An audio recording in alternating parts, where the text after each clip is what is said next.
Voilà, salut à tous. Voilà, si je me tiens devant vous aujourd'hui, c'est parce que le Seigneur m'a mis à cœur comme ça de fortifier quelqu'un. Fortifier quelqu'un qui est en train de passer par le moment difficile, par une certaine situation qu'il n'arrive pas à supporter.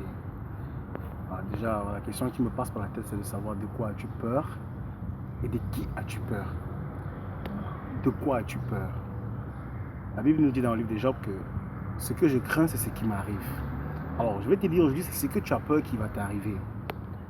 Tu n'as pas le droit d'avoir peur en tant qu'enfant de Dieu. En tant qu'enfant de Dieu, tu dois être basé sur les Écritures, sur la parole de Dieu qui est là pour te fortifier. Parce que la parole de Dieu, c'est la vie.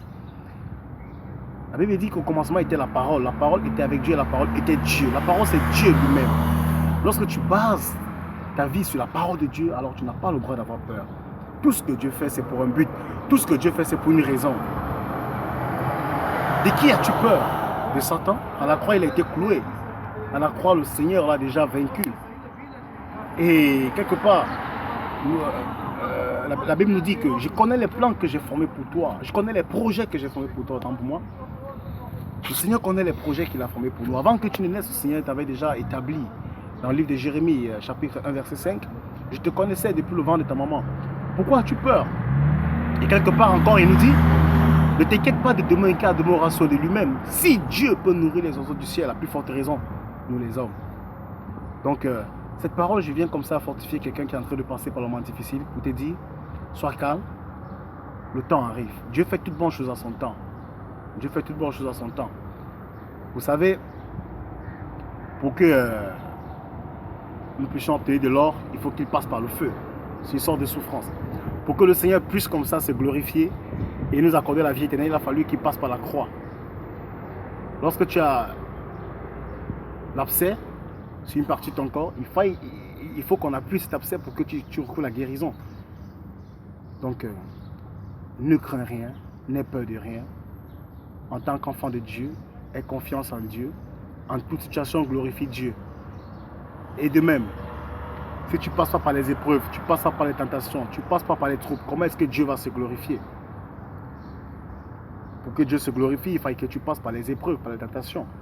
Vous vous rappelez lorsque Lazare était mourant. Lorsque Lazare était mourant, on allait voir Jésus pour dire, voilà, ton ami Lazare, il est malade. Jésus a dit, oui, je viendrai, je le guérirai. Jésus allait lorsque Lazare était déjà mort. Pourquoi? Parce qu'il était fatigué des guérisons. Mais il voulait faire comprendre au peuple que c'est le temps de la résurrection et non le temps de la guérison. Nous sommes au temps de la résurrection, nous sommes au temps de la gloire de Dieu. Alors, pour que Dieu se glorifie dans ta vie, il faut que ton problème devienne incompréhensible aux yeux des hommes. Il faut que ton problème devienne insondable.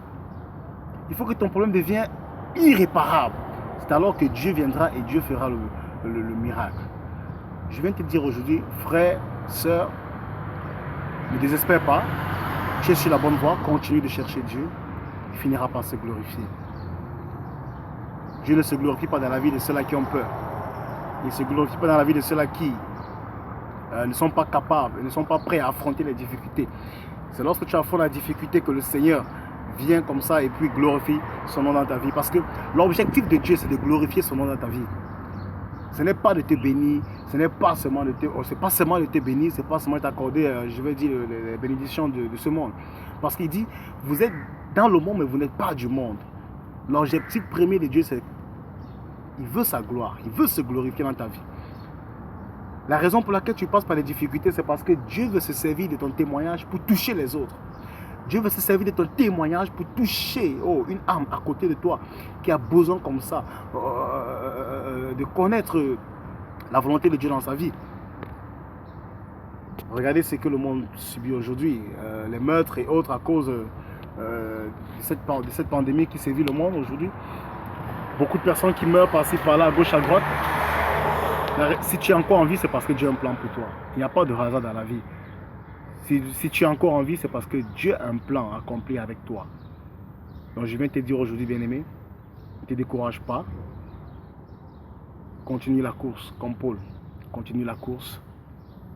Car la fin des choses vaut mieux que son commencement. Sur ce, que le Seigneur vous bénisse. Shalom.